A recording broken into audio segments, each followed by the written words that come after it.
Alhamdulillah, Alhamdulillah nasta'inu wa nastaghfiruh wa na'udzubillahi min syururi anfusina wa min sayyiati a'malina may yahdihillahu fala mudhillalah wa may yudlil fala hadiyalah. Asyhadu an la ilaha illallah la syarikalah irgaman liman jahada bihi wa kafara wa asyhadu anna Muhammadan abduhu wa rasuluh rahmatan lil alamin al-hadilah shiratal mustaqim. Allahumma shalli wa sallim ala sayyidina Muhammad wa sahbihi ajmain, amma ba'd. Ya ayuhal muslimun al-hadirun, usikum wa nafsi bitaqwallah, faqad faza man ittaqa wa khaba man taqa. Wa qad qala Allah ta'ala fil Qur'anil azim wa asdaqul qailin. A'udzu billahi minasyaitonir rajim. Bismillahirrahmanirrahim. Wa qad rabbuka alla ta'budu illa iyyahu wa bil walidaini ihsana. Imma yablughannaka indakal kibara ahaduhuma aw kilahuma fala taqul lahuma wala tanharhuma wa qul lahuma qawlan karima. Sadaqallahul azim wa ballagha rasulul karim wa nahnu ala dzalika minasyahidin wasyakirin ila yaumil qiyamah. Ma'asyiral muslimin wa sumratus sholihin rahimakumullah. Di dalam sebuah hadis Rasulullah SAW bersabda, taraktum fiikum amrayn, saya meninggalkan, saya mewasiatkan, saya mewariskan pada kalian dua hal. Lan tadillu ma tamassaktu bihima, sekali-kali kalian tidak akan pernah tersesat selama berpegang kepada keduanya. Kitabillah, kitab Allah dalam hal ini Al-Quran, wa sunnatu rasulihi, dan sunnah rasulnya. Berdasarkan hadis tersebut yang saya sampaikan barusan adalah merupakan pondasi utama bahwa kita yang memeluk ajaran Islam, substansi inti ajaran bersumber dari Al-Quran dan hadis. Al-Quran seperti yang sehari-harinya kita baca, Rasmul Usmani terdiri dari 30 juz, 114 surah, diawali surat Al-Fatihah, diakhiri dengan surat An-Nas, dan terdiri dari 6.220 ayat kalau menurut tafsir Ibnu Katsir dalam kitabnya Tafsir Al-Kabir Ibnu Katsir. Boleh jadi jumlahnya ayat tersebut seperti yang saya sampaikan kurang atau melebihi lantaran metode dan pendekatan yang digunakan dalam tafsir menghitung ayat berbeda. Tidak menjadi persoalan, hanya yang berbeda persoalan metodologi dan pendekatan. Dari 114 surat yang ada dalam Quran, urutan kedua merupakan urutan surah yang paling panjang di antara seluruhnya, terdiri dari 286 ayat, dinamakan Al-Baqarah. Al-Baqarah secara bahasa kalau diterjemahkan dalam bahasa Indonesia adalah anak sapi betina. Jika dituankan dalam bahasa Bugis, anak sapi kombak. Mengapa seperti demikian dikatakan begitu diangkat dan dituankan di dalam kitab suci agama Islam? Hal ini tidak mungkin begitu saja mencantol tiba-tiba tertulis, tetapi memiliki sejarah yang panjang. Dahulu kala di kalangan Bani Israel terdapat sebuah keluarga soleh dan soleha, memiliki seorang anak kecil yang belum tahu apa-apa. Seiring memiliki anak kecil, juga memiliki seekor sapi kecil. Karena firasatnya sang suami, kalau dalam posisi sekarang biasa kita istilahkan bahwa dia memiliki status atau firasat kewalian. Dia bisa menerka, mengestimasi, bukan memastikan, hanya bisa menerka bahwa ajalnya tidak lama lagi akan datang dan kembali ke pangkuan ilahi adalah tempat cinta yang sebenarnya. Tak lama kemudian, sebelum malakal maut menjemputnya, terlebih dahulu menyampaikan sebuah wasiat kepada istrinya. Wahai adindaku, istriku yang cinta, anak kita setelah saya tiada, saya titipkan satu warisan, seekor anak sapi, tapi anak sapi itu saya lepas di tengah hutan belantara. Kalau sekarang ini berada di antara perbatasan Timur Tengah dan benua Afrika.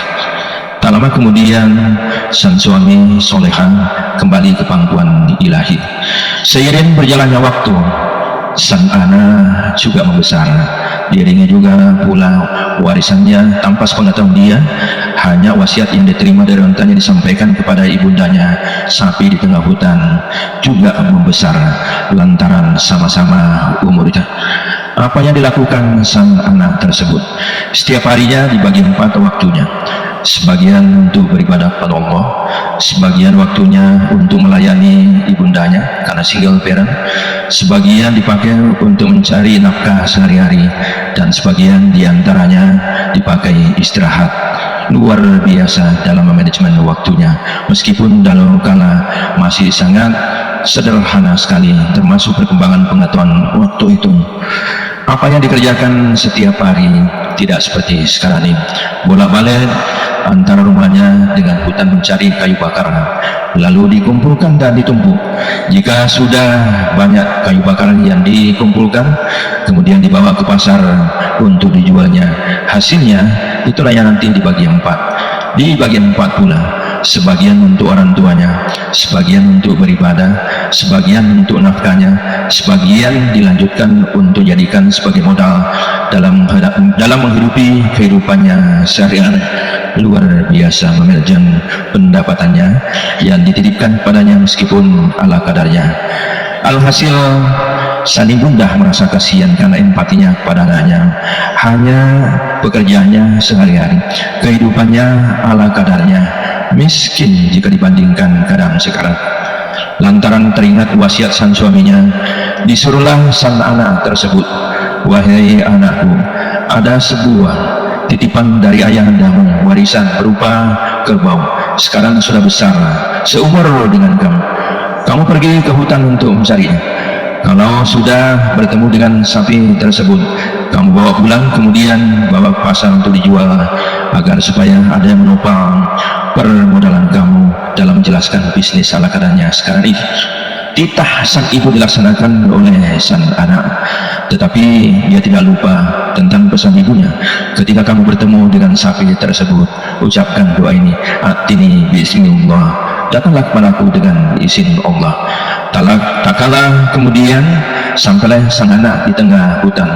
Sesungguhnya sapi itu sudah banyak yang mau menangkapnya dengan segala macam alat pemburu yang dibawa, panah yang begitu canggih, tombak begitu canggih. Tiba-tiba pada saat membidik sang sapi tersebut, hilang di pandangan matanya. Agak aneh, sering muncul kekuatan supranatural masih di zamannya Nabi Musa, kecuali sapi tersebut akan terwujud makhluk seperti 2 dimensi serta kita apabila berhadapan dengan sang anak yang punya dan yang berhak.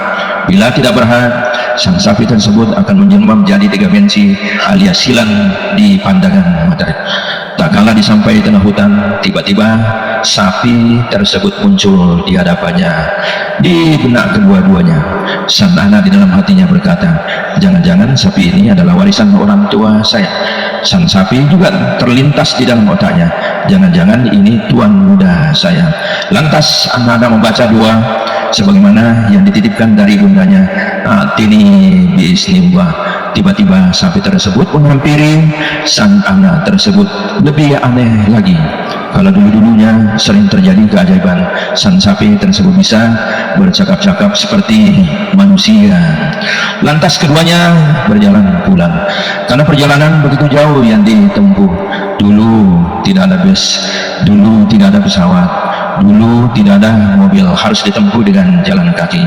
Sampainya di rumahnya, isyarat kedatangan tamu bahwa itu adalah anaknya, orang tuanya. Dalam hal ini ibundanya mendengarkan, "Ya, simpan dulu sapinya di situ, nak. Kamu ikat, nanti keesokan harinya setelah sholat subuh, pagi-pagi buta kamu bawa ke pasar." Tak kala setelah sholat subuh kemudian sarapan pagi, sapi tersebut dibawa oleh sang anak ke pasar. Di tengah jalan tiba-tiba malaikat Jibril turun dan wujud manusia. Dia bertindak sebagai tengkulak, sekedar mau mengetes apakah sang anak tersebut satu patuh kepada orang tuanya, dan yang kedua, apakah sang anak tersebut betul-betul sabar menghadapi setiap permasalahan yang dihidupi dalam keadaan sehari-harinya. Tiba-tiba malaikat Jibril bertanya kepada sana, wahai Ananda, berapa harga sapi kamu? Sanana tersebut menjawabnya dengan spontan tanpa memikir panjang, 3 dinar. 3 dinar itu kalau ditarik dalam konteks keindonesiaan kurang lebih 27 gram. Kalau harga emas 1.200.000 dikali 27 kali 3 cukup lumayan harganya, fantastis. Tiba-tiba malaikat Jibril, kalau begitu saya putuskan membeli 6 dinar. Agak aneh, membelinya di atas harga rata-rata harga pasar. Biasanya kalau pebisnis pedagang di mana saja menjualnya agak lebih mahal sebelumnya, agak lebih murah akan membelinya dan dijualnya agak lebih mahal. Memang begitu sononya kalau bisnis. Tetapi jawaban Sanana, saya tidak akan menjualnya tanpa ridho dari orang tua saya. Biarkan saya balik dulu untuk menemui ibunda saya. Bu, ada yang membeli sapi kita, tapi saya tidak menjual kalau bukan ridho ibu. Berapa nak yang mau dijualkan? 6 dinar. Dengan ridho ibunda, Bu, silakan nak ketemu dengan penjual tersebut. Setelah bertemu kembali si penjual itu, posisinya sebagai tenggula, sesungguhnya itu adalah maka Jibril diutus oleh Allah Subhanahu wa taala untuk menguji sang anak tersebut. Berapa kamu ingin jual, wahai Kisana? Dengan ridho ibunda saya, harganya sebanyak 6 dinar. Begini saja, saya beli 12 dinar. 6 dinar kamu masukkan di kantong. Jangan sekali-kali memberitahukan ibundamu. 6 dinar nanti diserahkan ibundamu. Demi Allah, sebagai saksi Kisana saya, Kisana pertama, saya yang kedua, Allah yang ketiga. Apapun, sebesar apapun keuntungan, meskipun sebulan, tanpa ridha orang tua saya, tidak ada barakahnya.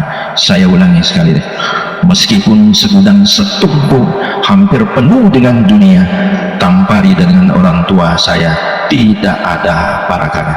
Kalau tidak ada barakahnya, biasanya menjadi sumber penyakit sosial dan sumber penyakit fisik. Luar biasa statementnya. Kemudian kembali kepada ibunya. Firasat ibunya sudah tersampaikan, wahai anak, yang tadi membeli sapi kita itu sebenarnya bukan manusia, dia adalah malaikat. Kembali temu dia, apa nasihatnya? Tiba-tiba spontan lari menemui malaikat tersebut, bahwa dia mengatakan langsung terang dan transparan kepada itu, saya malaikat Jibril diutus oleh Allah untuk menguji kepatuhan kepada orang tuamu, dan yang kedua untuk menguji kesabaran. Sapi ini jangan kamu jual hingga utusan Nabi Musa datang menemui kamu, karena di kalangan umat Nabi Musa waktu itu Bani Israel terjadi pembunuhan dan semua saksi kunci dibunuh, kecuali saksi kunci tersebut bisa dihidupkan hanya karena barakahnya sapi ini. Warna sapinya agak kekuning-kuningan, tidak besar tidak kecil, bila terkena sinar matahari kekuning-kuningan bagai emas, indah sekali dipandang. Jika utusannya Nabi Musa datang kepada kamu, jangan jual kecuali seberat timbangan emas. Seekor sapi kemudian ditimbang seberat emas. Tak kala kemudian utusan Nabi Musa membelinya ditimbang seberat emas. Luar biasa kepatuhan orang tua, ternyata mendatangkan rahmat yang tak terhingga begitu besar, tidak pernah diduga-duga sebelumnya. Itulah sebabnya urutan surat urutan kedua dalam Al-Quran dinamakan Al-Baqarah. Banyak sekali hikmah yang tertampung di dalamnya. Salah satunya kepatuhan terhadap orang tua. Di mukadimah khutbah saya tadi ini, saya menyampaikan sebuah ayat, tepatnya surat Al-Isra ayat 23. Di dalamnya Allah Subhanahu wa taala berfirman, wa qad rabbuka la ta'budu illa iyyahu, jangan menyembah selain kepada Allah. Wa bil walidaini ihsana, berbuatlah baiklah kepada kedua orang tuamu. Imma yablughanna indakal kibara ahaduhuma wa kilahuma, apabila salah satu di antaranya atau kedua-duanya dalam pemberian hingga umur tua, fala taqullahuma ma'uh, jangan sekali-kali membentaknya, wala tanharhuma, ya jangan sekali-kali menghadinya, wa kullahuma qaulan karimah, akan tetapi berkatalah kepaduannya dengan kata-kata yang menyejukkan, yang tidak menyakitkan. Terbalik dalam keadaan sekarang, orang tua utamanya ibunda Begitu menderitanya, berjuang kurang lebih 9 bulan 10 hari. Setelah itu kita dilahirkan. Pada saat dilahirkan, pada hari 9 bulan 10 hari, sama saja kelahiran normal atau disesara. Satu kakinya ibunda menginjak kasur, satu kakinya lagi berhadapan dengan kuburan yang lahat. Salah-salah nyawa taruhannya, nyawa ibunda harus melayang, tidak jadi masalah asal perjuangannya melahirkan anaknya selamat sesuai dengan harapannya dari awal. Setelah kita lahir, apa yang terjadi? Orang kita berjuang keras untuk mendidik, memeliharanya, mendidik dan memeliharanya. Itu saya Indo tak kuman nasui di dapur, sementara di pere ki betul tak bicu na pere anak tak tapat tari tenak kena komporo tenak kena lebengi uring ede na salai tak poti asal detoi na tari anak ko masam-masam bengi na pertama rumah sakit kagara Indo tan udah matindo telung meso telung paniki kemalasa telung pani telung meso tu dia tu natindo lapong Indo neke jala alangkah sia-sia. Sang anak sudah besar di pasikolan, mulai TK, SD, SMP, makuliah tupa, letupa S2, 8 rokok pura mana di Balu, lama luang pura di Pertama, di Pegadian, di Pasandra, asal mitame decen anak-anak, semuanya dikorbankan, tak pernah memikir panjang. Naif sekali. Tiba-tiba macam soleh lah pun anak-anak megani sisen nagandin cantinna tabe pa bu ya calon batu wata ya kode wala biram pada makuliah haka betul luar biasa. Jangan mengukir sejarah maling kundang lagi, simbol kedudukan yang sudah diabadikan di Indonesia, legenda yang paling terkenal diukir setiap buku sejarah mulai dari SD, SMP dan seterusnya, bahwa maling kundang itu adalah simbol kedudukan dan dikutuk oleh Allah Subhanahu wa taala menjadi batu nauzubillahi min salik. Dari satu sisi kepatuhan anak pada orang tua, kemudian dari sisi lain tanggung jawab orang tua untuk mendidik anaknya. Kita mengambil pelajaran dari Luqmanul Hakim. Luqmanul Hakim waktu anaknya masih kecil, dia senantiasa menjadi suri teladan.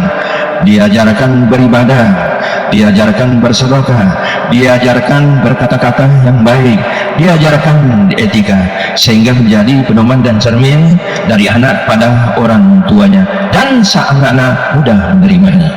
Pada saat anaknya sudah mulai besar, orang tuanya senantiasa menjadi sumber inspirasi terhadap anaknya, selalu memberikan kata-kata semangat, selalu memberikan kata-kata sejuk, selalu memberikan kata-kata bergairah untuk melanjutkan perjuangannya dalam menegakkan syiar agama Islam. Tidak pernah dibentak, tidak pernah mengeluarkan kata-kata kasar. Pada saat Luqmanul Hakim sudah menjadi rentah usianya tua, sudah harus duduk di kursi roda, dia hanya sebagai sumber motivasi bagi anak-anaknya. Kamu yang melanjutkan perjuangan syiar agama untuk dikembangkan, karena kamu memang sudah saatnya. Di depan dia sebagai suri teladan, di tengah-tengah sebagai inspirator, dan di belakang sebagai motivator. Inilah yang mengilami nilai-nilai pendidikannya Ki Hajar Dewantoro, Ingarso Suntorodo, Imbangun Bangkarso, Tuturi Handayani. Di depan sebagai model, di tengah sebagai inspirator, dan di belakang sebagai motivator. Awalnya dari surat Al-Baqarah hingga diadopsi oleh bangsa Indonesia sebagai sumber nilai-nilai pendidikan.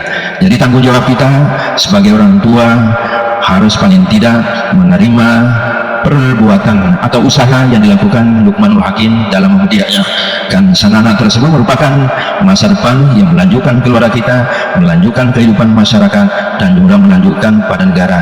Sang anak dituntut untuk berbakti pada orang tua, jangan sekali-kali menghadap pada satu orang pada saat umur renta, tetapi keluarkanlah dengan kata-kata yang sejuk dan menyenangkan, cuma itu yang ditunggu orang tua. Demikian khutbah singkat yang saya sampaikan, semoga bermanfaat kepada. Amin amin ya rabbal alamin. Barakallahu li wa lakum fil Qur'anil azim wa nafa'ani wa iyyakum bima fihi min ayati wa dzikril hakim wa taqabbal minna wa minkum tilawatan hasanatan ghafurur rahim.